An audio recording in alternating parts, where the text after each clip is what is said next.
सरकारी कर्मचाऱ्यांसाठी जुलै 2026चा महागाई भत्ता अत्यंत महत्त्वाचा ठरणार आहे. पण सध्या सर्वांच्या मनात एकच मोठा प्रश्न आहे.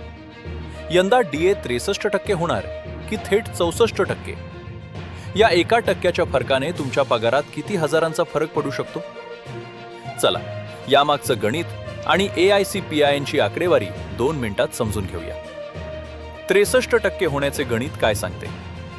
मित्रांनो, महागाई भत्ता किती वाढणार हे AICPIN म्हणजे ग्राहक मूल्य निर्देशांकाच्या 6 महिन्यांच्या सरासरीवर ठरते. पहिल्या प्रवाहातील तज्ज्ञांच्या मते सध्याच्या महागाईच्या आकडेवारीनुसार 3% वाढ ही जवळपास निश्चित मानली जाते. जर सरकार 3% वाढ मंजूर करत असेल तर सध्याचा 60% महागाई भत्ता वाढून 63% होईल. पण 64%ची चर्चा का सुरू आहे? पण मग 64%ची चर्चा का रंगतीये?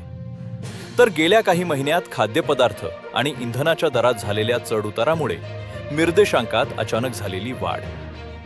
जर अंतिम महिन्याचे आकडे अपेक्षेपेक्षा थोडे उच्च आले तर ही वाढ 3% ऐवजी 4% होऊ शकते. आणि जर 4% वाढ झाली तर महागाई भत्ता थेट 64%चा टप्पा गाठेल. 1%चा फरक म्हणजेच किती रुपये? आता मुख्य प्रश्न, या 1%ने तुमच्या खिशात काय फरक पडेल? समजा तुमचे मूळ वेतन 30,000 रुपये आहे. 63% DA झाल्यास वाढ मिळेल दरमहा 900 रुपये आणि 3 महिन्यांचे अरियर्स बरोबर 2,700 रुपये. 64% DA झाल्यास वाढ मिळेल दरमहा 1,200 रुपये आणि 3 महिन्यांचे अरियर्स बरोबर 3,600 रुपये.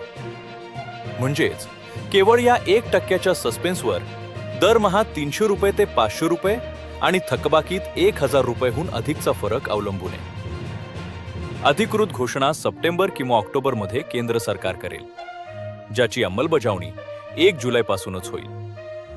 तुमच्या मते महागाई भत्ता 63% व्हावा की 64%?